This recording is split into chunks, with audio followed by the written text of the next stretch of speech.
Hello and namaste everybody. So welcome to yet another episode of On the Mic with Parth. Today we have with us a very special guest who is a very good friend of mine, and he is one of the most amazing mountaineers in India right now, Keval Kakka. He is from Mumbai. He has successfully so far climbed six. You can say 6, but I think Manaslu again. But yeah. So he has climbed 8,000 meter mountains in a span of 5-6 years. There are very less Indians who have climbed these many 8,000 meter mountains. Which mountains? Everest, Lhotse, Makalu? No, Everest, Lhotse, Manaslu, Choyu, Annapurna 1 and Dholagiri. Okay. So no Manaslu. Yeah. So 20 meters of unfinished business on Manaslu. So if we talk about Manaslu, then let's start with this year's Manaslu season. So for people who don't know, it was a complete disaster. The weather was very bad and there was a very big avalanche which killed a very dear Sherpa of ours, Anup, and injured a lot of other Sherpas. It could have been much worse. It just felt that the mountains don't want us up there in this season. Still, a lot of people risked and pushed up. What do you have to say about this season on Manaslu? Yeah, I kept a very close watch on the Manaslu season from the beginning. Lots of rainfall even after the monsoon ended. What we say end of monsoon, but still there were so many huge spells of rain, which was like more than normal. And also, so we all know that, on the higher mountains, like 8,000 meters, if it's raining down, it's snowing up there. So lots of snow accumulation, and they did not get stable because of the humidity and the hot weather, and the climate did not, because whatever snowfall the mountain gets in winter, that has a good formation and a stability. Because it's cold. Cold, yeah. It gets stable. Yeah, so but then this was not so stable. So after the snowfall stopped, everybody had to rush because the window is very short, so everybody has to go. Yes. But that is the most crucial time, because if it's not stable, it will come down unless and until it gets settled. And I think that went wrong, that many people rushing, and the stability of the mountain was not so good, so lots of it came down. Because I remember in 2017 when I was at base camp, I hardly saw any avalanches on Manaslu. It was especially the base camp, I felt very comfortable because I used to hike many a times when you are sitting idle and free. I used to go to the crampon point, nearby tents, etc. So I used to wander all over the place, and I found base camp very safe. But looking at that last video that Mingmaji posted, oh god, I was blown away that such a safe place and such a big avalanche. And I think after that, what decisions they made on the mountain of cancelling the expedition, it was unfortunate that we lost one more Sherpa. If this would have been taken before, lots of people would have been avoided. But So do you think that the decision of cancelling the expedition should have been taken much earlier? I think so because in the beginning the conditions weren't favorable, and one after the other, there were so many different incidents happening, and the mountain was not so stable. So that means it needed some time to heal and recover, but I think it did not get that time, and because of that, there was lots of load on the mountain and all these things happened. I will not comment on the situation right now. I have a lot of strong feelings right now, but yeah, moving on. So why do you climb mountains, man? What is the reason which takes you there? What is the reason which brings you there? You being a mountaineer, you also know the reason behind that, but for me it's pure love and passion for the mountains. I would say that I was born in the city, a busy city like Mumbai, but I was raised in the mountain. So the moment I stepped there, this curiosity to know more, because when my parents enrolled me for a hike in the Sahyadris, when I was just in my 7th grade, so I was like around 12-13 years old, and that was my first encounter. And when I went there, I climbed a small hill, Nane Ghat, and I saw Jivdan Fort above, so the beautiful Khada Parsi pinnacle that stands, and it's like so mesmerizing and outstanding, and there are different names to it, Vanarlingi, etc. So much history behind it. So when I saw that, I became curious. Then they sent me to Manali, to Chandrakhani Pass. When I went there, then I saw one mountain behind other mountain behind other mountain, and I became more curious. And now it's the internet era, you just Google and you find everything. But back then you did not have much of availability of internet, or you did not have a visual connect. So how old were you when the first trek? I was 13 years old. I was in my it was my 8th grade 7th grade vacations. I've just gone to 8th grade, and I went for this trek. And during that time, it was like we didn't knew much about different places like Manali, what will be the weather. So you have to for yourself find out, ask people who have already been there. So sharing experiences and listening from them was a big thing. So I think that helped me grow, and I fell in love with more and more mountains year after year. That is how my journey began. Yeah. And journey की शुरुआत वहाँ से हुई, and then to climb these big mountains, to reach up to the level of 8,000ers is not like you see a dream today and tomorrow you go there. It requires a lot of training in terms of physical, mental and money. So if we talk about physical training, so pehle let's speak about where did you do your courses, which expeditions have you done before, because I see that nowadays people who have done just basic course, they are going on Everest. And when things are happening, when everything is going okay, no problem, but when things go wrong, these are the people who die first and kill other people along with them, unfortunately, in a way. So what do you have to say about those people, because I know you've been through a lot of experience before climbing Everest. So take us through what all have you done before 8,000ers. When I started mountaineering, my goal was not to achieve certain peaks, say 8,000ers or 6,000ers or 7,000ers. My aim was to follow my passion, to enjoy what I am doing, my love for the mountains, and I wanted to understand my body and my life situation in the mountains. So if I am happy and if I am well trained and if I am prepared, then I will enjoy the mountains. I will sing songs. So while climbing Everest, I was singing songs and coming down and enjoying, etc. So always mountaineering was a major lifestyle for me. It was a transition from a normal person to a mountaineer. So that journey was all about the transition of becoming a mountaineer, aesthetically learning all the things. So I took alpinism, and I just wanted to follow baby steps. I did not wanted to jump big, that immediately decide go for Everest or something. I just wanted to go with the flow. So a normal guy from a middle class family, who is just trying out new stuff. So I was doing my engineering also, along with that my studies, but then I also did my basic course. So in 2013 I did my basic mountaineering course from Atal Bihari Vajpayee Institute of Mountaineering and Allied Sports in Manali, and the very next year I completed my advanced mountaineering course, and after that I did my skiing courses from the same institute in Manali as well. So that is how my journey began. Obviously when you are doing such endeavor, you are always training in the mountains. That is the practical days, when you are being trained in the mountain. So during my advanced course in 2014, there was this one beautiful mountain right in front of me that I saw. That was Mount Hanuman Tibba, and very dominating. It prominently stands like a peak, and right above. And it was hearing from our instructors about that mountain, that how dangerous it is. It looks small, but it is dangerous. So when I was during, it looks small from there. yeah, but we climbed Friendship Peak. It was a part of the course to summit that during the advanced course. And when we did that, I saw it right in front with the sunrise happening on the mountain, and I said, I want to climb this. So this is how set your goals. Small goals end up to big things. So I set my goal on Hanuman Tibba first. I failed on my first attempt. What happened? So we went, I made a team of my friends, but there was terrible weather. We chose the wrong season. We went in July. It was snowing, and we were in knee deep snow, and then it turned to waist deep snow. So the Tentu Pass, which is the most treacherous place, it took us 12 hours to reach the top. But when we reached the top, two of our team members, they were hypothermic and they were all drenched and wet and everything. So I decided immediately to turn back. We came down, pitched a camp in between, that is the advanced base camp. We put up our tents there because we were climbing alpine, so we did not have fixed ropes. We were just roped up.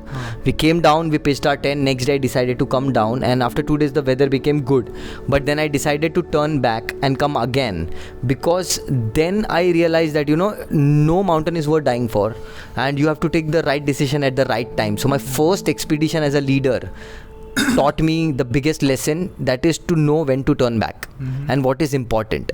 And when I came back after that 1 month, I stayed in Bombay, I trained hard, and I went again, this time all by myself. In September, October? Yeah, in September. And I went back and I decided to climb Dev Tibba, which is 6001 meters.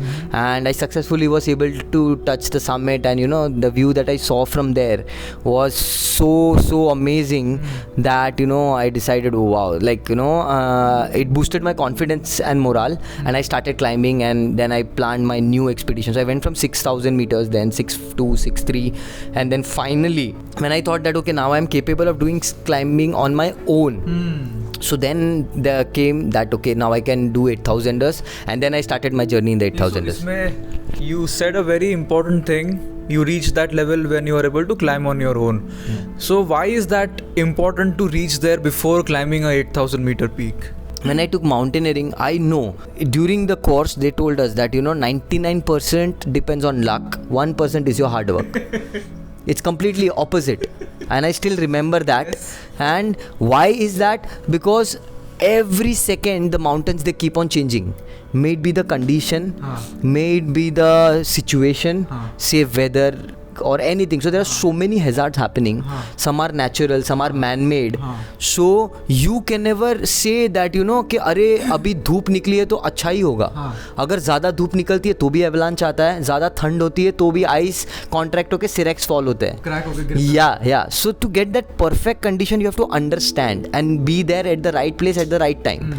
So my aim was not to become a mountaineer, to successfully climb, but to save myself from such situation. So then I thought, अगर मैं गलत जगह पे गलत time पे हूँ तो वहाँ से मैं क्या कर सकता हूँ, उसके लिए मेरे को प्रिपेयर होना है. अगर कोई एवलांच आ रहा है तो मैं किस डायरेक्शन में भाग सकता हूँ या कितनी तेज़ी से भाग सकता हूँ, मेरे को उसके लिए प्रिपेयर होना है. या फिर मैं कैसे इम्प्रोवाइज़ करके एक एयर पॉकेट बना के या कैसे मैं अपने आप को बचा सकता हूँ, वो सब मेरे को सीखना है. So all these techniques really matter to me a lot, and then I was in on a journey to accomplish this. Summits होते रहेंगे, बट पहले उसके लिए जो आपको हार्डवर्क डालना है, उसके पीछे स्किल्स को डेवलप करने में, टेक्निक्स को डेवलप करने में, वो फोकस मेरा ज़्यादा था.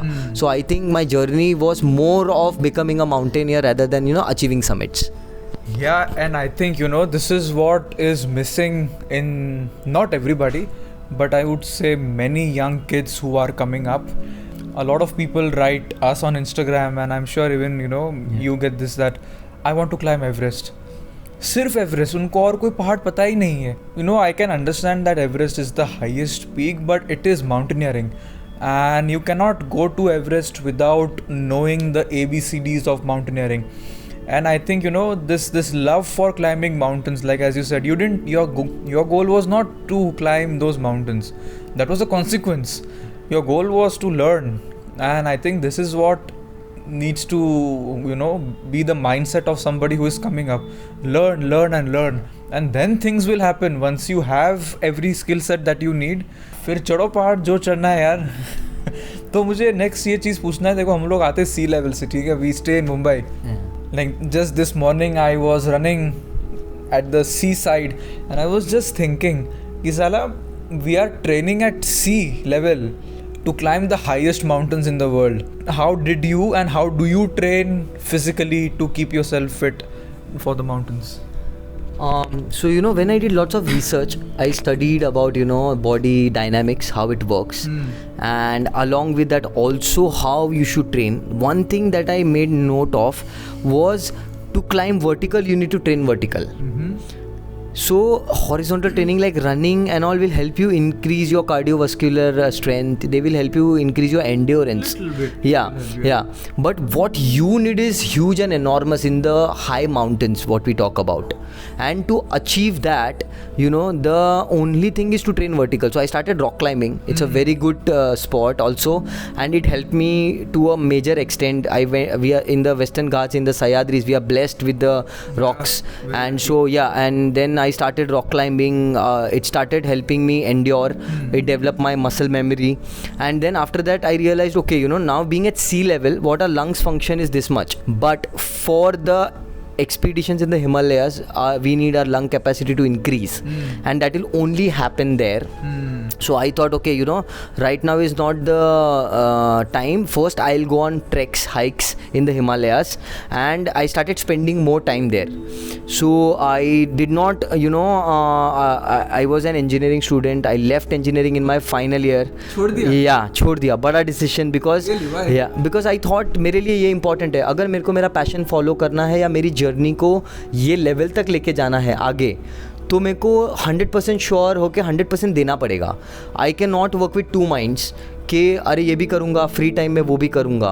So I was always dedicated and I was always, it was my goal कि मेरे को माउंटेनियरिंग में ही कुछ करना है. भले छोटा मोटा कुछ कर लूँगा चलेगा, बट मेरे को जो भी करना है वो इसी related, because I will be happy, I follow my passion and I love being in the mountains.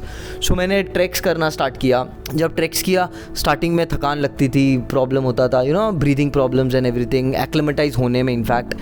But I realise one thing, I started understanding my body so well that touchwood I never felt altitude sick till now. I've been in the high altitude since 16 years from my first trek. That was, but abhi tak I have never had a headache or never had a nausea, vomiting, nothing. So that it's really, I would say a blessing from the mountains that I'm getting with the spiritual connect that I have. And never have I faced such situations that I got altitude sick or anything, because I took time and I understood my body. So every year after year I went to so I've done more than like 60 Himalayan treks now, Himalayan hikes that we call, which are above 4,000 meters in the different parts like Ladakh. Then you talk about Manali in Himachal Pradesh, then you talk about Uttarakhand. So all these regions I've hiked. After that I have climbed in Nepal, I have climbed in Ladakh, I have climbed in the Spiti Valley, etc. So that has really helped me grow as a climber in different terrains of the world. And daily routine कैसा होता है for your strength, for your endurance? Because you said you go to the Himalayas, but most of the time we are back home. So in cities, what do you do? For people who live in the cities, what can they do to, So I would say, the best way is, first and foremost, what I do is training for my mind. If your mind is not stable, wavering thoughts, so distraction. How do you train your mind? So that's what I said, like mountaineering is more of a mental sport than a physical sport. So what I do is I do lots of meditation. So morning, my day starts from 4 a.m. Half an hour I dedicate to meditation. I just sit. What kind of meditation? So basically you call it sadhana or you call it focus. So I just sit, I follow my breaths, and I clear my thoughts, my mind. There is no thoughts, nothing in my mind. You observe. Yeah, your breath. I only observe. I focus on my breath. Each breath that I take in, it is going through my lungs, going through the navel, coming up again, and I focus on the breathing techniques. So calming down my mind and like allowing it to go with the breath. And after that, once that is done for half an hour, I start doing pranayama and Kapalbharti. So that helps to revitalize your body. Right. And then I take a small break, 15-20 minutes to freshen up. After that, I do yoga. So I do different asanas, and after that around 1 hour to 1 hour 15 minutes of yoga. Then I take a break of 45 minutes to have my breakfast and relax. After that, so every day is divided. So some day I do running, some day I do cycling, some days I do staircase climbing. So I stay on the 24th floor and my building is 43 stories. मैं जब भी आया lift में देख रहा हूँ numbers 43. Yes, so because of the high rise, it's a benefit. Yes. So I take back and I don't need to go out. I just climb stairs up and down down, so maybe say 5 rotations, 6 rotations or 10 rotations that I do. Yeah, on weekends I go rock climbing, I go hiking in the Sahyadris. So these all sum up together and form my training schedule. And if I am going for any expedition, so I just increase the intensity. Like I add up weights. If I am doing cycling, I add up ankle weights, I add up a waist to it. Yeah, cycling में. फिर when I am running, तो मैं running में भी chest पे weights लगा लेता हूँ और पैर में ankle में 1 kg 1.5 kg, because you also know that when we are climbing our equipment weighs so much. Right. The boots, the crampons, 1.5 से 2 किलो तो इन्हीं का वेट हो जाता है. We have to carry that. And जब soft snow होता है तो उसमें जब वो पैर सिंक होता है तो और प्रेशर लगाना पड़ता है. Yeah, exactly, because you're against gravity. सो ये सब माइंड में रखते हुए मैंने एक अपना ट्रेनिंग प्रोग्राम और ये पैटर्न सेट किया. And I have been following this over the years. भले एक्सपीडिशन हो या ना हो, but still that training goes on. So I try to follow that. So अब बात करेंगे the question that people ask us, you know about where I'm getting to.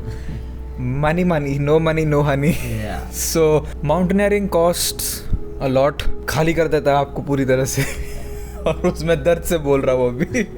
तो people always ask me how do you raise the funds, and I try to tell them whatever I can to help them. So how has your approach and experience been with fundraising, and how much have you spent up till now?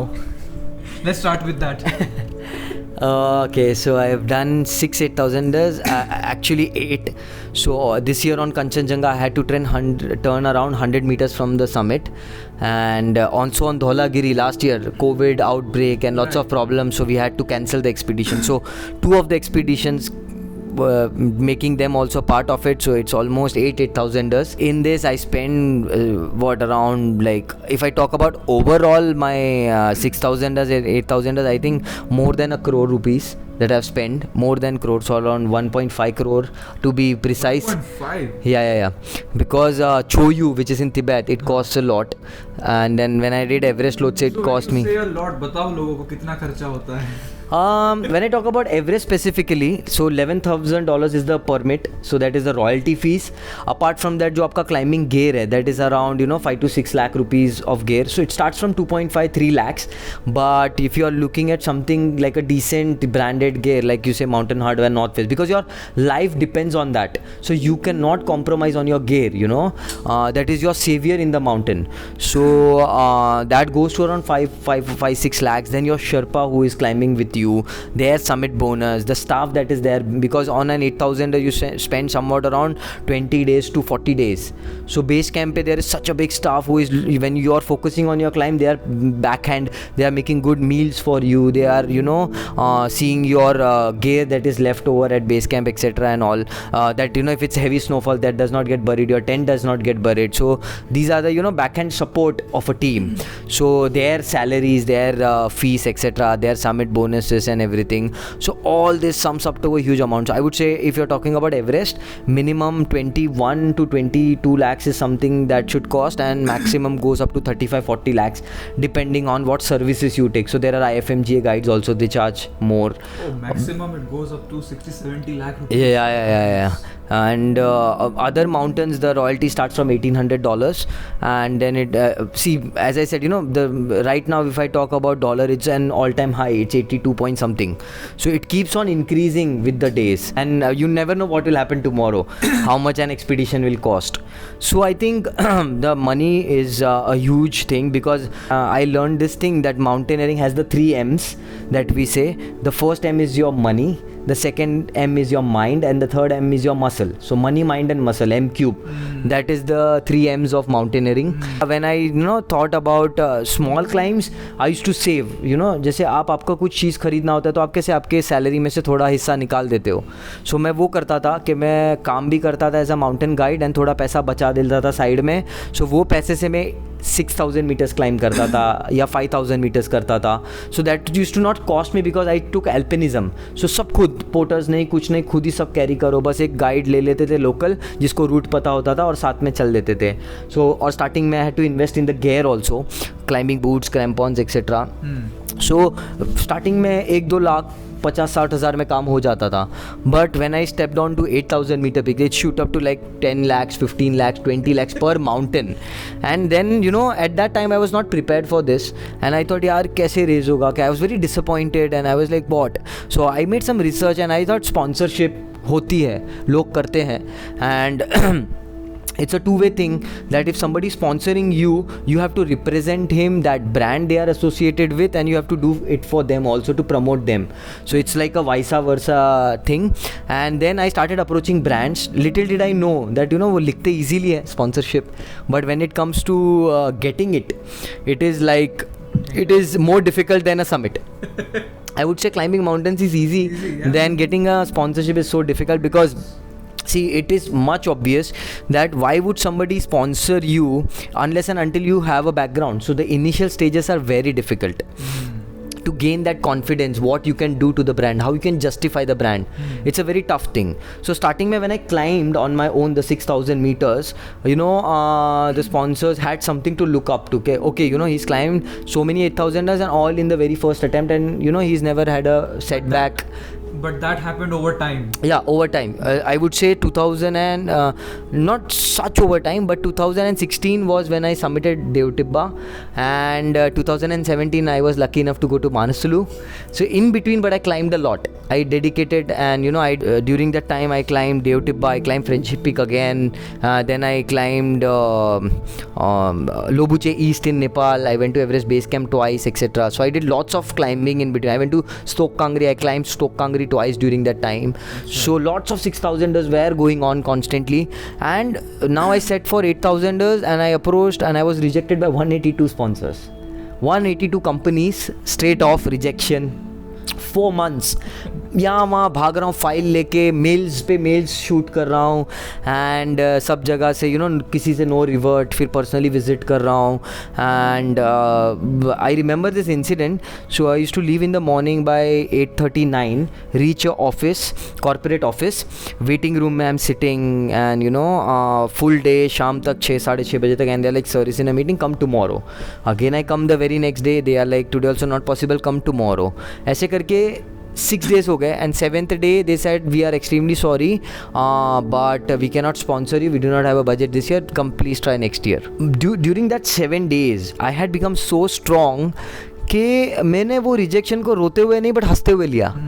And I smiled back and I said, it's okay sir, no problem, I'll still try my best. And I remember Manaslu, before happening, the team had left, and you know, the agency that had enrolled with said, now it is very difficult. And suddenly out of nowhere, the Navneet book company, I had also approached them, and they somewhere, you know, called me and they said, are you still interested, and we would like to sponsor you, but not completely, but 50%. And I said, oh my god. And then I took it as a call from the mountains. I immediately started packing my stuff. मेरे पास gear तो ज़्यादा था नहीं, क्योंकि you know 6,000 ही किया था, so I had to buy new gear. So I called the agency, I booked the ticket. Next day I left Kathmandu. I did my shopping of 8,000 meter gear 2 दिन के अंदर, and some gear मैंने rent किया, some buy कर सका तो buy किया. I saved some of my savings amount, I put it into that, and then my family also helped, and that is how I started my journey. And after that also, you know, even after climbing, I did Choyu next year, and again that was a very big blow, because जैसे ही मैं base camp पहुँचा, my Sherpa became sick. He has a ailment and he had to go back to Nepal. And there is a rule in Tibet that once you go back, you leave your expedition, you are not allowed to re-enter the border. Yeah, the border. So he went. Now I was all alone, and I thought, okay, you know, 8,000ers all alone, how is it gonna be, etc. But somewhere or the other, I think, you know, from my friends I got this motivation, from my family, that they said, why don't you try? What's the harm? And you know when to turn back. So there my alpinism helped me a lot. Yes. You know, that is where I did not give up. I started continuing, and I could climb Choyu with very, you know, good experience on my own. On your own. Yeah. So I was really happy to be on the summit, and you know, then behind I saw Everest and Lhotse shining, and you know, I said, okay, that's next now. And then I came back and I worked hard, got sponsors for that, I went for that, and then my journey continued. After that I did Annapurna, then I did Dholagiri. So the journey is still going on, and I'm still struggling, no doubt, every year to raise that funds. It's not that one time, yeah, It's not that okay, I got a national award in 2020 for the year 2019 for climbing Everest and Lhotse together, and all the other mountains too. But कहाँ पे रखा है वो है ना? yeah, that's the trophy. I'll show you guys. But that doesn't mean that you have got a national award. Still, you have to give your best and prove yourself. You cannot just. It doesn't get easy. It doesn't get easy. Yeah, the struggle is real. You have to do the same things repeatedly with your training, with the approach, with the sponsors. So every mountain that you think of and you start, it's a fresh start. Yeah. And I think that will be the journey I think throughout. So I have accepted it कि हमेशा मैं जब भी एक mountain खत्म होता है next mountain के लिए मैं जीरो से ही स्टार्ट करता हूँ. So I think it doesn't work out that way कि you have become a celebrity और अ नेम और a fame. It's just that you have got recognized for your hard work. Appreciate that and keep on working hard and move ahead. Absolutely. And ये पैसे वाली चीज़ पे वापस जाऊँगा मैं because a lot of people here just want answer to that question. So for the young kids who are watching, and I would say 90% people who are watching this are people who are starting off. Practically, if you want to get a sponsor, what are the things you need to keep in mind? As you said that if somebody is giving you money, it's an investment they are making. So what are the ways in which you can return the investment? So if थोड़ा सा हमारे लोगों को explain करोगे, आपके इतने साल के experience से? So see, it's all about if they are sponsoring you, that means they are expecting the brand to grow through you. You are the face of the brand now. You are representing them. So first you have to in the beginning you have to develop, say, climb few mountains on your own with your own earned money, so that they will have a confidence and faith in you that okay, this guy's already proved himself, so now he can do this. So they will definitely show interest, and you will you'll have to work harder a bit to give good presentation, to show them the good positive aspect that what you will deliver to them.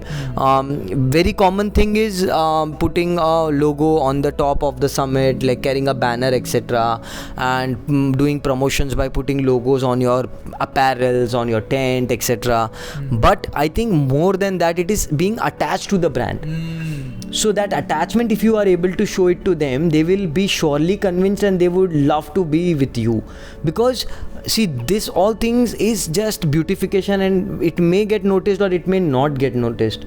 But what happens is when you talk about the brand more, when you promote them well and personally give attention to the brand, so that I think really works for them. So for me, it's always been like a family thing. If I am associated with some brand or something, I will incorporate it in me and I will truly promote it. Each and every product I'll personally go through, and then I'll visit them, I'll talk to them about that, how the product is, what the product is.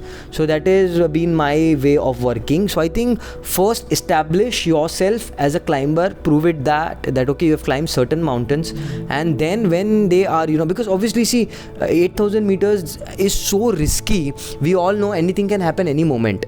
So why would somebody sponsor your death?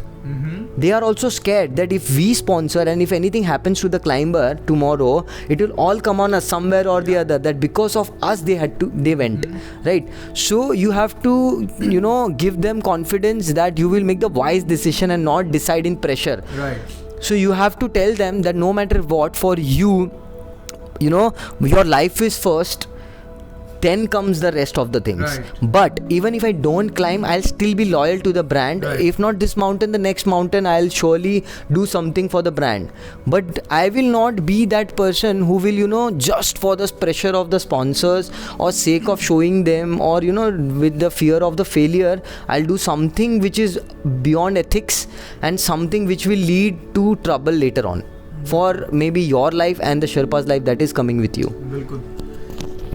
And यहाँ पे मैं एक चीज़ add करूँगा.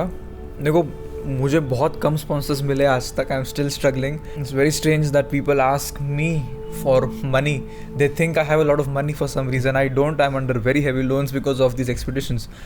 But the few sponsors I have gotten, they told me they are investing not on the climb, but they are investing in the person that I am. So अगर इंसान में दम है ना, वो उनको दिखता है. Because if somebody has become rich and powerful, they are not stupid, and they see through all your bullshit. So if you're honest and if your personality, your character is honest and damdar, so I think that is a very important thing, and they will invest in you. They look at you. And you know, मैंने ये देखा हम लोग के India में ये एक आदत है सबकी कि अगर किसी से स्पॉन्सरशिप मांगने जाते हैं ना, they go like this, like no sir you have to understand this sponsorship is not asking or begging for money. It is a business deal. So when you go there, go as a businessman, go as, you know, someone who is doing a favor to them. It's like आप मुझे पैसा दो और देखो मैं आपके लिए क्या करता हूँ. You have to always think of them first and never be like this when you are asking for money. It is a complete turn off for the sponsor. I think that is the fear. You know, it's a fear in mind. What happens is what we think.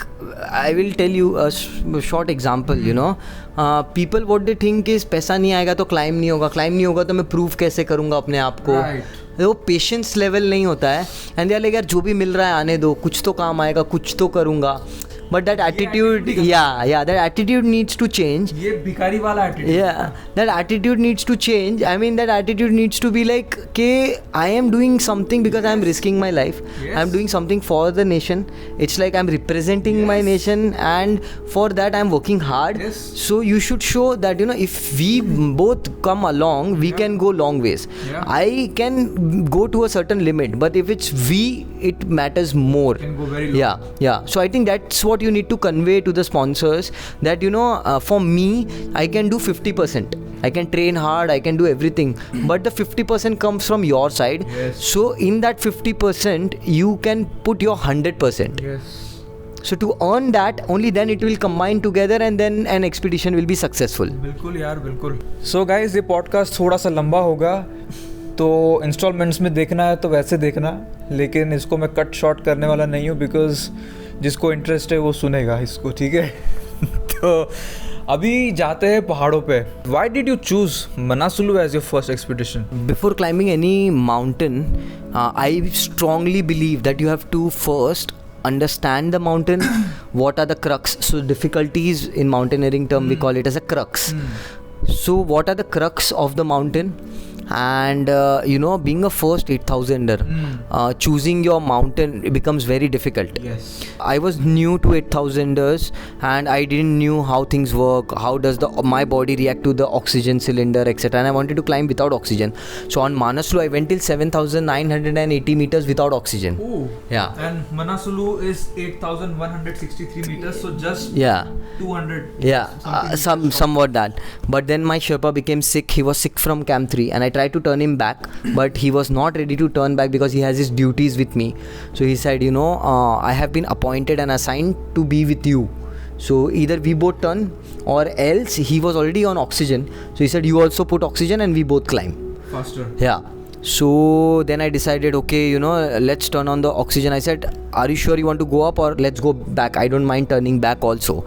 So he said, no, with oxygen I'm fine, but I have already used 1.5 cylinders of oxygen, and so while turning back I need more, and there was just 1 cylinder left. So if you use that, so we will go summit, come back early, and then we'll start descending. So I said, okay, fine, and I supported him, and then we summited. I took care of him, we got him back to Camp 3, then we rested, and you know, that's how it happened. And Manaslu is also known as the mountain of spirits.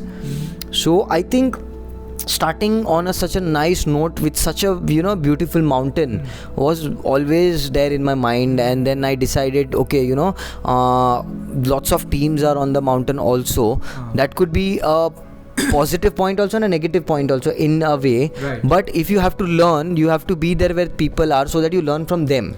From the best. Yeah. So I met so many climbers during the climb, and you know, I saw them how they climb, and then I learned from them. So different techniques, how they use in different ways, those ladders, how you cross. Then, you know, if in case the ladder collapses, what you should do. If you are like, if you fall in a crevasse. So sometimes it used to happen on Manaslu. We went through a crevasse and there is a ladder. When we came back, the ladder sunk in, and you know, or it disappeared and the crevasse became big. Yes. So how to deal with such situation, what to do, etc. So that boosted my morale. It taught me many more lessons, because on 6,000 meters we have never fixed ladders or, you know, anything like that. So 8,000 meters I learned about the oxygen cylinder, how to use it, how to use the system, how my body works. Then we talked about the ladders and how they are fixed and everything and all, plus this huge ice walls and long runs, long camps, etc. So I think Manaslu taught me a lot. I just went there with the pure intention of learning and enjoying. I took so many pictures, and you will be like, I went crazy on that mountain. I took somewhat around 8,000 pictures just on Manaslu. Yeah. वही mountain के अलग cloud formations के इसमें pictures लिए, jet stream चल रहा है तब pictures लिए, एक beautiful सा वो pinnacle दिखता है जो starting में, जो summit है वो पीछे है, but east pinnacle जो दिखता है तो उसके ऊपर एक jet stream से clouds form हो गए थे, उसके pictures लिए. So I was always outside the tent and clicking snaps and enjoying. And then I think somewhere there I got this feeling of comradeship with the mountains. My soul got connected. So I really believe Manaslu is the mountain of spirits, because it awakened my spirit and I got connected to the mountains. And then I started deciding the next, and surprisingly I would say till Annapurna. So 8,000 meter mountains I climbed all in the very first attempt. Yes. Only 6th one, that was Dholagiri, I had to repeat because of COVID hit, and then we turned back. But 8,000 meters in a row I could climb without repeating. So I think that is what the mountains gifted me for my hard work. क्या बात है. Absolutely, man. And after Manaslu, you went to Choyu. Yeah. You mentioned the story how the Sherpa got sick and you made it on your own. And on 8,000 meters, to make it on your own is a very, very difficult thing. In the sense, first of all, what two people would carry, you and your Sherpa. Now only you are carrying all your tents, the fuel, the food, and everything Sleeping bag, mattress, everything. So doing that at high altitude, as you go high, is very, very difficult. And after that you went to Everest and Lhotse. Yeah. For people who don't know, Keval became the first Indian to climb double 8,000 meter mountain in a single season, barabar? Yeah, single season, 6 days. So Everest and Lhotse, these are two neighboring peaks. Everest, of course, highest peak. Lhotse is the 4th highest mountain in the world. Within a span of 6 weeks. 6 days. Sorry. इसको cut कर लेंगे. Within a span of 6 days, he was able to climb both the mountains. So how was that experience? How was Everest? Because Everest is a very special mountain for everybody, And Everest plus Lhotse, कैसा रहा वो? Was it difficult for you, or how was the whole experience? So it was a very different experience. Everest being the commercial mountain, and we were climbing from the south, that is the Nepal side. Yeah. And I was the leader of the team, and we used to discuss every day our strategies and everything. And there were so many climbers. The biggest question every day used to be on the dining table was how to avoid this crowd. In the year 2019, when I climbed, there was a very famous viral picture that Nimsdai took of the line waiting to summit. Luckily, I was not a part, and it was one of the deadliest seasons. 13 climbers lost their lives on Everest that season alone. Combined both north and south, yeah. But majority of the people dying, in fact 4 Indians who died that year. And during that period, I made a very firm decision that I said, whatever first window that we get, the ropes were not fixed, the team was just ahead, and I convinced my team members, and we discussed, and we thought, okay, we will go behind the rope fixing team when the winds are low and the condition is perfect, so that even if we fail and we come back, we still have another window. Right. But leaving this window is not, and many team members, they had joined late, so they were not acclimatized, so they were waiting to acclimatize. So obviously everybody went for the second window. So it was on the 16th, only 50 to 55 people of us, we summited Everest. Very calm day, not much of wind, but yeah, when I reached on the summit at 9 a.m, it was very cold. When I took my mask off, everything froze, my tissues, my the liquids and on from my nose or my eyes, and immediately I put on the mask to make it warm, and it was really cold, chilling, but we took pictures and everything, and then we came down. How was the view? I cannot tell you. 27 minutes I spent on the top. I was just looking at the horizon. Wherever my eyes went, there were just mountains and mountains. A layer of cloud, and till the far on the other side I could see Tibet. And Tibet is such a beautiful place, like vast lands, brown land, and then you have these big mountains also. And on this side I could see Amadablam and all these peaks, and yeah, Amadablam, फिर उस side Lobuche then I was trying to locate kaun sa peak kahan pe hai, and then I could see Makalu, that famous ridge. From Makalu La and the summit. So it was a very overwhelming thing, and also along with that you have so much of mixed emotions, because it's a journey of a lifetime that you're spending here. You never know what will happen next, but at that moment everything summed up. The summit, the journey, the climb, everything was in front of my eyes. I got a good a good preview of the whole efforts that I have put, how I had trained and everything, how my friends supported, my family supported, and I was really grateful for them, and I just enjoyed the views. And then I started descending because I had to go for Lhotse, but the weather turned back as we reached Camp 4, so then I had to descend back to Camp 2. So I went to Camp 2, stayed there for 2 days, and then I went for Lhotse. And I think Lhotse I summited within 24 hours after I left from Camp 2. Was it difficult on your body to do 2 8,000ers back to back, or how was your experience? I think not, because when I came down from Everest, so there was a strange incident. There was one climber lying down. I thought it's a person who has died. I went, I turned him around, and I started CPR, oxygen ka flow badaya, and then he gasped breath, so he was alive.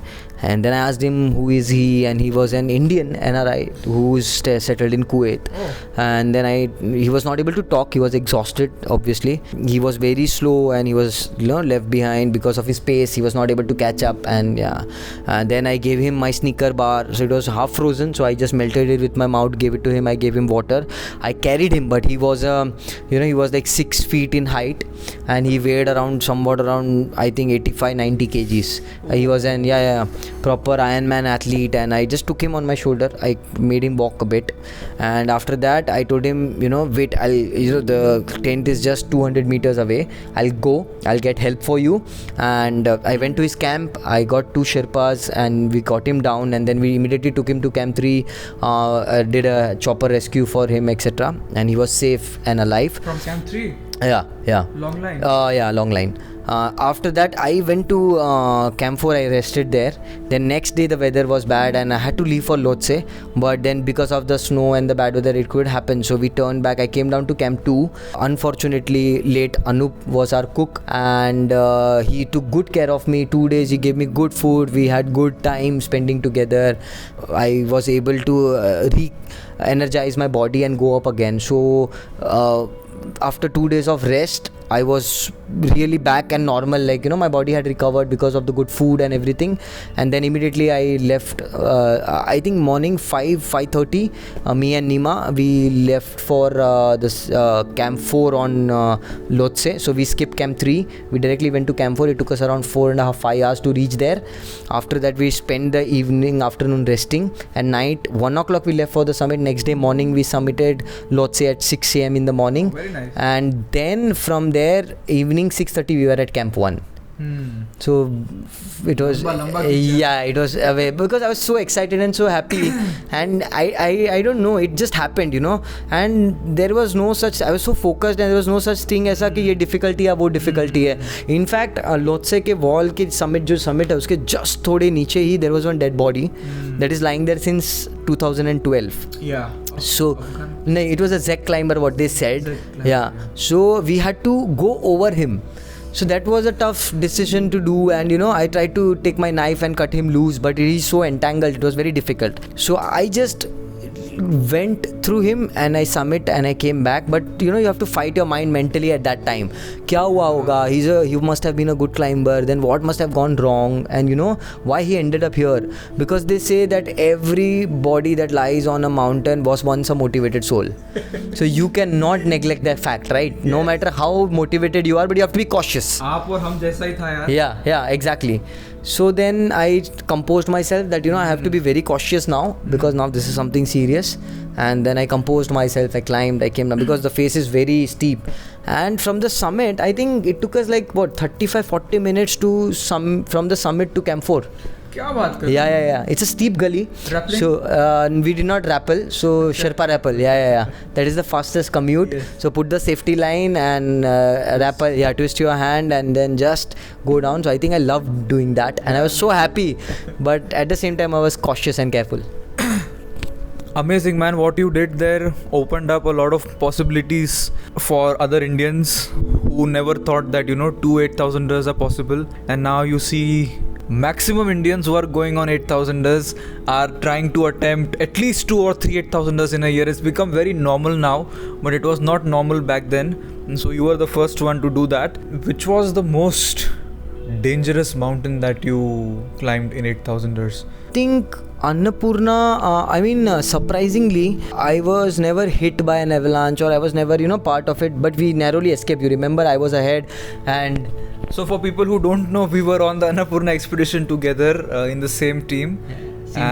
Same tent, same team. We were, and unfortunately I had to turn around and they submitted, but just a day before turning around, I remember at Camp 3 we were talking. Annapurna is supposed to be the most dangerous 8,000er, 34% death rate, 1 out of 3 never make it back. On that very day, from Camp 2 to Camp 3, we narrowly escaped a very big avalanche.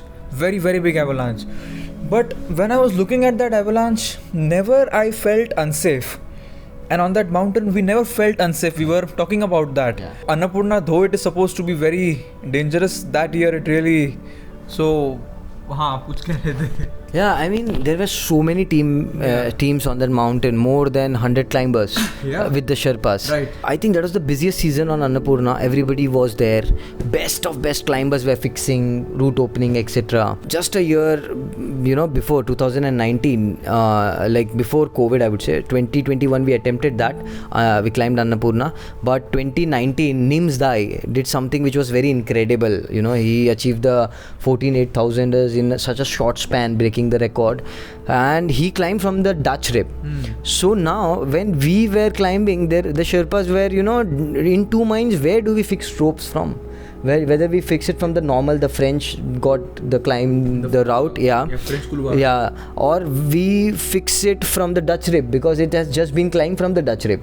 So it's so much of debate going on, and so much of calculation, how much rope will be needed, what are we doing, how many Sherpas will carry what, and lots of logistics goes behind this, and so many team members, so everybody coming together. And I think I remember Mingma ji from Imagine Nepal taking up the initiative, and he was talking to the Sherpas, coordinating, and he himself went up to see the route and tried to help them. Gisman was one of them who was fixing there. Mingma Tenzi, he was there.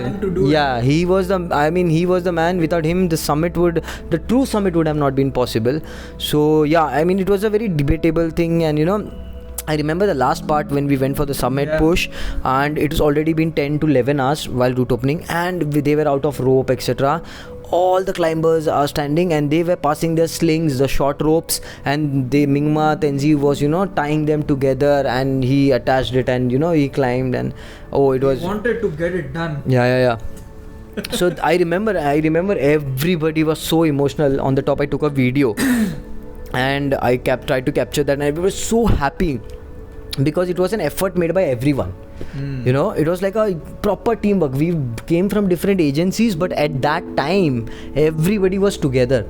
And I remember, when I reached the top, I think 4 or 5 climbers were just ahead of me, and the rest were quite behind, and there's a huge queue. But when I was going down, I was congratulating everybody that, hey, congratulations, you made it, just few more. And the spirits were so high that it never felt that it was one of the dangerous mountains. No doubt, when we were, sitting, we went for walks together, we saw so many avalanches and huge. But I think there was something that protected us or the others. We felt it. We literally felt it, that the trail which we went, which was supposed to be the dangerous path, but there was still no casualty happen, or 3 climbers, 4 Russians, in fact, they went missing, 3 of them. One came back, but 3 of them were stuck there for 3 days, and after that 1 helicopter went, and we were still back. All the team, most of had left, only few of us were at base camp. They could be highlined, and it was really every day we used to pray that no matter what, nobody should die on the mountain, or nobody should get lost here, and it's been such a good season, it should end well. So we all were praying for that, and I think that is the positive vibes that you also send if you are really connected and you are wishing it from the bottom of your heart. So who is in mountaineering, who is that one person who has inspired you a lot? I would say, many people have. Like, I would say that, Ueli Steak, whom I idolize the most because, he introduced speed climbing. He was known as a Swiss climbing machine. His style of climbing was self-sufficient. He was an alpinist, fast. Yeah. And very strong in technique. But as we say, nothing is permanent. In the mountains, it keeps on changing and you can fall prey. So unfortunate demise on Lhotse.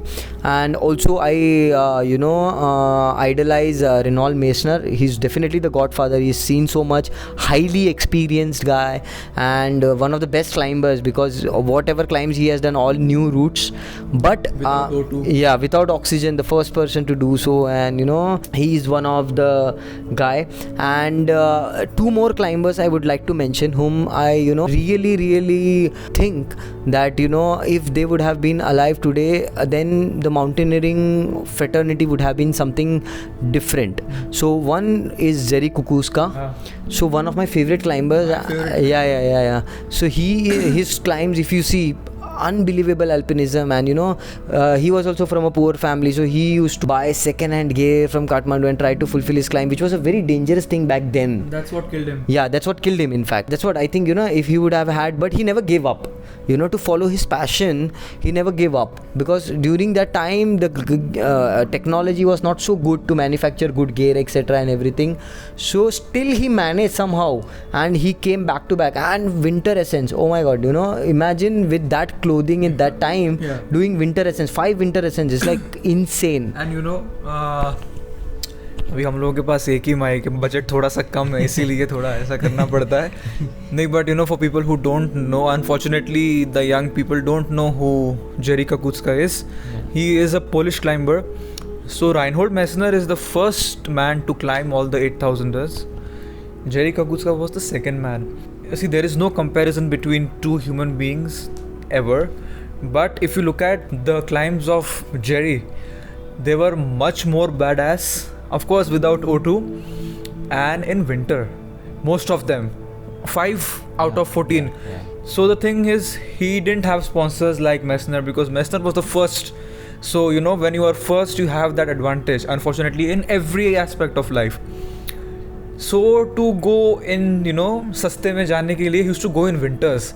So it was not like I want to do winter expedition. No, I just want to climb it whenever it is the cheapest. So but the Polish climbers were well trained for winters. Yeah, I mean the maximum first ascents of 8,000ers are done by Polish in winters. And what do you think of the new legend that has come up, Nimsdai? This year on Kanchenjunga, we climbed together. Right. So we were together, and during the summit push, we met at Camp 3, right.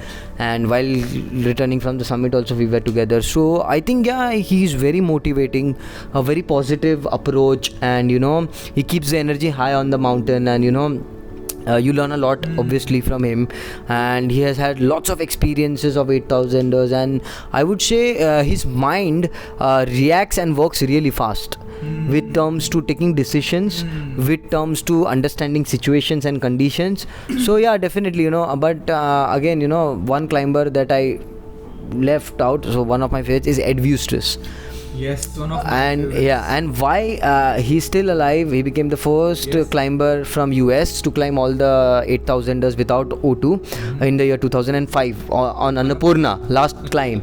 So, but this guy, what I love about him was he was so cautious. He left Annapurna twice before. On the third attempt he climbed, but every time that he turned back, the mountains were really in a bad condition. There were bad situations and people were dying, etc. and everything, but he made wise decisions, and he proved his fact that it's all about patience and waiting. You don't need to rush anywhere. You are not going, the mountains are there only.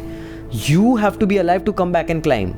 If you are only making such hasty decisions, and if you die on the mountain, then how will you come back? Yeah, it's not. So I think that is, I read his book. So A Will to Climb, No Shortcuts to the Top, and I think that helped me a lot to grow as a mountaineer. Me too. Yeah, and those were really inspiring. And the way he thinks is very cautious, and along with that, his thinking, I would say, is perfect for an alpinist, because usually people mistake that if you are an alpine climber, you have to be quick, you have to take the best of the decisions. But he proved that even if you are an alpinist, you take your time, but you have to wait for the safest time to go around. I have just one last question. See, when we sit and talk, we can talk endless. Okay, so we'll do some more podcasts in the upcoming future. So right now it was just his story, his journey, but we can go in depth next time. So you guys can leave some questions for him in the comment below, so that the next time we do it, we can ask him your questions. So one question I wanted to ask you, recently on Kanchenjunga, you on the summit push got frostbite in your leg on the big toe. Yeah. So what happened and how did you deal with it mentally? Because such a thing happening, it's a very serious thing to happen. Yeah. And unfortunately it was not your first time when you got a frostbite. Yeah. So how did that happen and how did you deal with that mentally? So while we were climbing Kanchenjunga, so the ropes were fixed till I think 7,800 meters. Kanchenjunga is 500, yeah. So the ropes were just fixed till 7-8 on the summit day. So two of our Sherpas, Mingma ji and Pasang, they left ahead and they started opening the trail. Later on, we started, but then there was lots of soft snow and we were breaking trail. On the top, it's a maze of rock, on the summit of Kanchenjunga. It's all rocky, and so there are these towers and small gullies and everything. And so first they lost trail and they fixed it in the wrong direction. So we lost around 1.5 to 2 hours there. By the time they came back and they started fixing in the right direction, after a certain time we lost lots of time in that. And then the ropes, so basically the ropes, we were out of ropes and we had to fix the last 100 meters, which is the most crux and the crucial part. So there is a fall on the right side and also the rock is very steep, and it's like to properly fix it, one fall and the climber is gone. When I reached that point, so there was a steep section when everybody had to zoom out and rock climb that section, and so I started experiencing pain because it was around 3 in the noon and the sun was not so strong, it was a bit cloudy and it started snowing. Okay. So it was already cold. Yeah. And then I could, because of the sweat developed, it started getting cold in my feet. So I experienced that okay, my thumb is getting numb. So I started warming it and I started immediately to descend. I said okay, I'm not continuing any further. Even 100 meters will take 3 hours at least because of the fixing and all of that. So Mingmaji also decided no, we are not going ahead, and then Nims also said we are turning back. So we all made a unanimous decision and we turned back 100 meters also we turned back, because I did not, everybody felt that it's not worth summiting in the evening or late because we are doing it for the view and it's all cloudy, what will we see? And you have to come down. Come down again. Yeah. And already we spent like one night up there, right, climbing. And so then I decided okay, we all turned back and I reached within say 2.5 hours. I reached Camp 4 and the tent. I took off my shoes and I just started warming my feet. It was pretty much warm, but then I think over the night something went bad and the blood clot did not open up. So I changed my socks, I kept it warm, and then while descending the next day it started frictioning and also it turned more blue and thermic. And then when I reached base camp, I started developing the boil, the first boil that happens, and I immediately told Mingmaji that I think I'm getting a frostbite and I need to go back immediately. So then the nail had come off and the nail bed was raw. So I think that is the reason why only that toe got frostbitten. Okay. So I came back, did lots of therapy. So the most efficient one is the hyperbaric oxygen therapy, HBOT. So I took many sessions and I could save the whole thumb, but little part of it, the front part, had to be amputated. And after that 2 months I recovered, and recently I went to Kangyatse too. I did hiking also, and now it's quite good. So I am training and getting back on my foot. So how are you mentally in that period of recovering and unknown wale period mein? I would say, it is very frustrating because you are not used to lying on the bed, and there was after the surgery they had put stitches, they have grafted skin on that, so there was a cast where we cannot put weight on the feet because if the blood flows down it will remove the graft off. So you have to keep your feet upright most of the time and not put much pressure. So even to go to the washroom I have to limp and go, and if I have to go for my sessions at the HBOT center which was in Thane or Borivali, from here I have to go on a wheelchair, then in a car, and then go, and so yeah, in the beginning 1 month it was very frustrating. So after that, when you are going for the follow-up to the doctor, you have to be careful, you have to use crutches or you have to use wheelchair, etc. And nothing to do, just lie down, and no training at all, and it was mentally very frustrating. But then I think somewhere or the other I had accepted it as a part of life, that someday, as I said, 99% it's luck, 1% hard work. So if things go bad on a mountain, you cannot change it or turn it around. So this was something which happened way high, where I could not even get a chopper or something like that, and unfortunately, but then I tried my best to save as much as possible. So I was successful in saving the whole thumb, just the tip got affected, and overcoming that is another journey, another lesson that I learned, that how you have to tell yourself, how positive you have to be. And I think my family played a big role. They were always there for me, and when the doctor amputated my thumb, I was sitting and watching it getting amputated, and then they gave that amputated part to my mother. And my mom, she saw it and she said, oh, it's a very small thing, so don't you get scared or don't worry. It was just to motivate me and give me a positive vibe. But she said, it's okay, it's all part and parcel, but you have to be extra careful next time with this and your whole body, and whatever mistakes that you did, or what things went wrong, you have to see to it that. So then I got my motivation from there, and that helped me overcome everything, and today I am back training again and focusing on the upcoming climbs and preparing for it. What's next? What next? Obviously Kanchenjunga left from 100 meters, then there is Manaslu, then there is Makalu, so many mountains. Not just that, there are so many beautiful mountains in India, like say Kamet, then there is Abhigamin, then there is Shivling, there is Thalai Sagar. So yeah, many more mountains.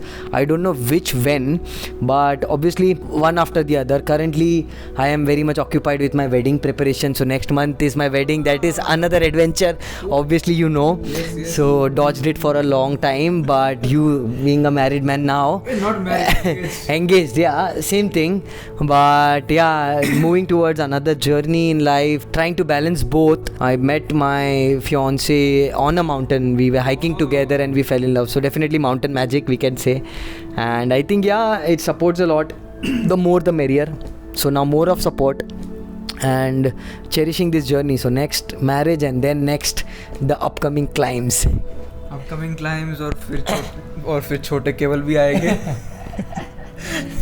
सो या I mean बहुत लंबा हो गया ये, and I can go on, but इसको and करने के लिए जस्ट अभी मैं आपसे बात कर रहा था, तभी मेरे माइंड में आया ये just some fun quick questions to end this with. इसको बीच में रखते हैं. Okay. Which is your favourite street food? My favorite street food, definitely dahi puri. दही पूरी. अच्छा. If ever a Bollywood movie is made on your life, who would be the actor you would like to play? I think myself. The passion, I think I can justify that. Okay, बिल्कुल. मैं भी हमेशा यही जवाब देता हूँ लोगों को कि कोई nobody can justify. They could not understand the emotion and the connect. Yeah. But if not me, then I would choose Shah Rukh Khan. I'm a Shah Rukh Khan fan. Which has been your favorite mountain so far? I would say the best mountain that has been for me is Kanchenjunga. Okay. Beauty wise? Overall, I mean the sunrise, the sunset, and all the elements. So you are camped isolatedly. There is no flat surface. So you are on a slope already, and all the higher camps also. So such beautiful. Usually, what happens is on a mountain you go up, right? In this, you are going up, then you are rappelling down, and then there is camp 2. So something different, Very different, on a mountain, and while you're coming back also, normally you are just descending while coming back. Here you are descending and then you are zooming up again up that wall and then again descending. Yeah. So Very unique. Yeah, very unique, and surrounded by different mountains. So you have Kumbhakarna, then you have the क्या नाम उसका? Dome Mountain, Kabru Dome, and Kabru North, Kabru South. Kabru South. So amazing views, and once you are on Camp 4, you see Sikkim Gangtok right there. So daylights, you see the city lights and everything. So I think Kanchenjunga best for. I think somewhere or the other I'm happy that I get to spend more time the next time I go again. So yeah. Hypothetically, if resources, money were not an issue, you had all the money, resources, freedom in the world, what is that one thing, craziest thing you would want to do?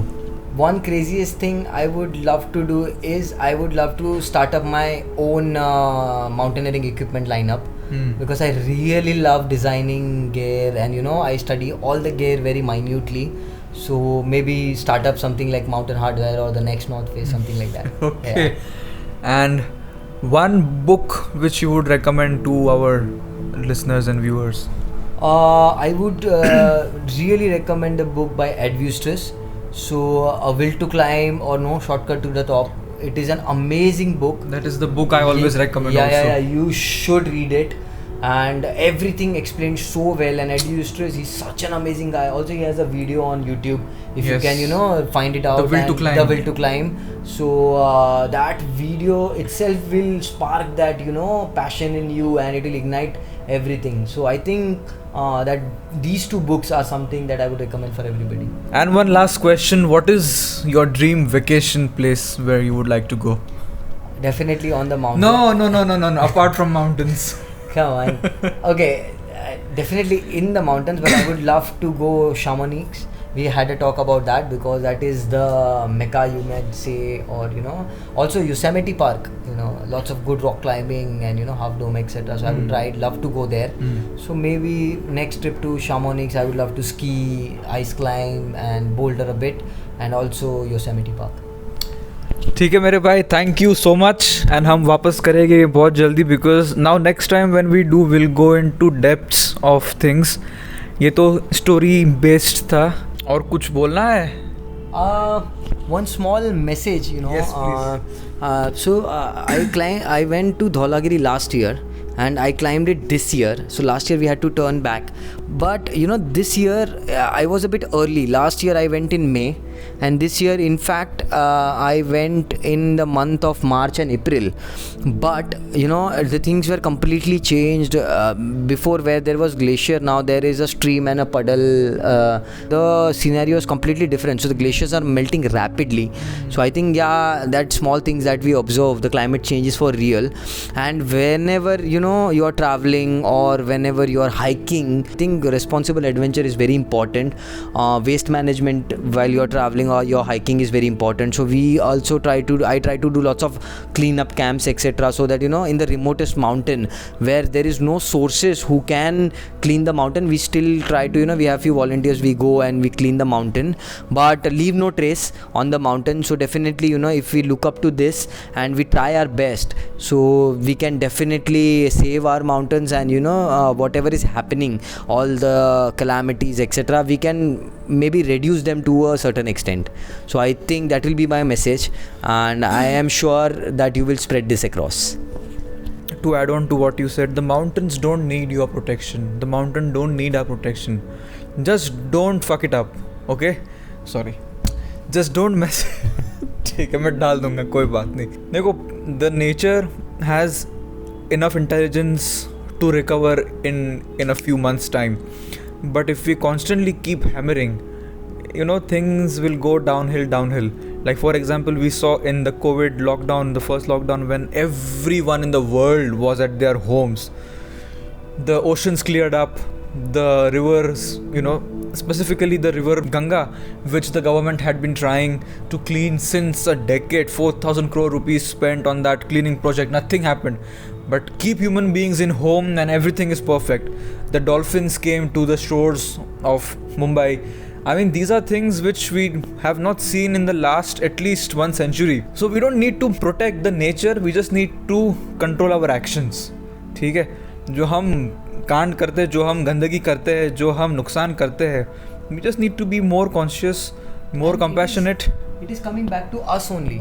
हाँ हाँ. आज flooding, unseasonal rains. क्यों हो रहा है? क्यों हो रहा है? Yes. We need to find the solution to that. We need to think over it. कि आज even if it's October or November, it's still raining. There are landslides happening in the mountains because of the heavy rains. It has become so unpredictable, and the scientists I recently read somewhere had predicted that this is the beginning of a very big disaster to come. So nature has its own way of dealing with it, and if we do not contribute, or if we do not take care of it, then the nature will take care of it on its own. Yeah, these natural calamities is like, I always give this example that we are like virus, spreading and destroying the system. Then the nature puts in the antibiotics, which is the natural calamities to clean the virus, us. But we are fortunately not virus. We have a very good brain and a very good consciousness. So let's use that and let's make this world a better place by just taking care of our action. Don't go out and do things in the world in terms of saving the nature. Just control your actions, be conscious about it, and tell the next person you meet to do the same. And I think things should turn around. So yes brother, अच्छा लगा बात करके. Time कैसे निकल गया समझ में नहीं आया. अगर आप लोगों ने यहाँ तक देखा है तो बहुत बढ़िया. And please let us know what you thought, and please leave the questions down in the comments so that the next time we meet and talk, we can talk about the things that you guys want. So thank you so much for watching this video. I hope you guys have a great day, great morning, great afternoon, great evening, great night, wherever you are, whenever you are watching this. Even if you're watching this after 100 years, we are not here, but hello from us. I hope the mountain will stay. Yes. So Jai Hind, Jai Maharashtra. Thank you.